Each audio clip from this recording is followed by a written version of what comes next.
Heyo, what's up? How you doing? We back. So, today's video is gonna be about resilience. I'm gonna let you guys know how I stay resilient and how I stay on my toes, how I stay 10 toes down, as the rap artists be saying, guys.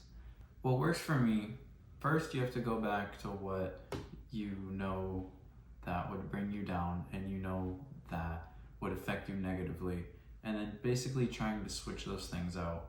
Basically, you would have to go against the grain in your own mind to say, no, like, I'm gonna keep doing it, because your mind is automatically going to get you in a way of that is easier for the mind to give up and not to keep moving forward.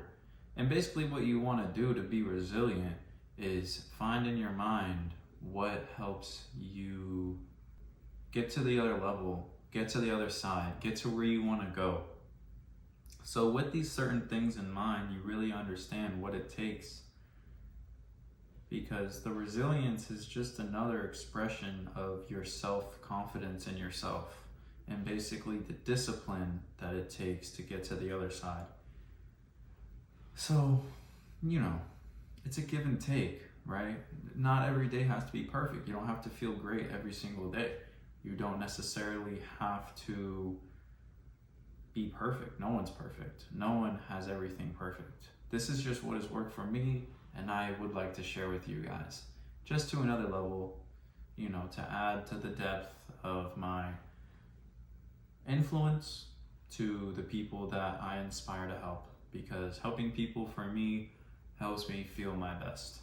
Y'all, on to the point of basically your coping mechanisms and how easy it is to go from your failure to then your easy coping mechanism, or a way to basically go back in your brain and make you feel better than you actually are, which is either drugs, alcohol, smoking, partying, anything, to driving recklessly, guys, anything, it's just a coping mechanism, or fighting, or yelling at people, being in fights with your girlfriend, being in fights with your family.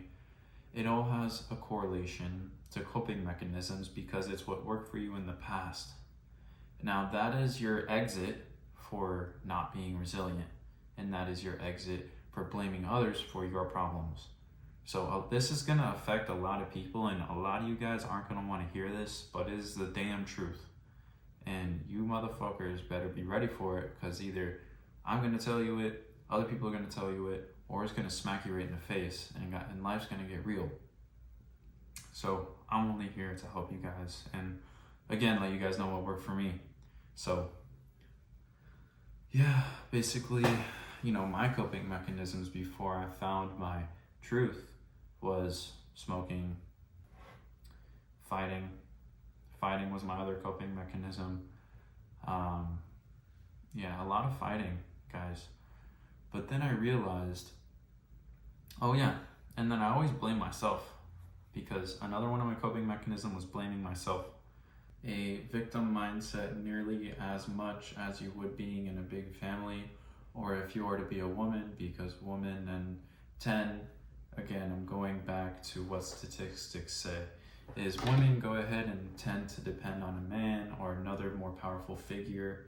So then that comes back to their psychological war in their own brain of being like blaming other people for their problems. But there are many beautiful women power players in the world that totally run shit, and some guys that are total bitches. So it's not a gender thing. I'm just basically giving a example of what works. So it's really good to stay consistent, stay powerful in your own mind. Don't give in to those coping mechanisms and to those things that your fun brain might say is good and might relieve your stress. It's a trap. It's a trap, guys.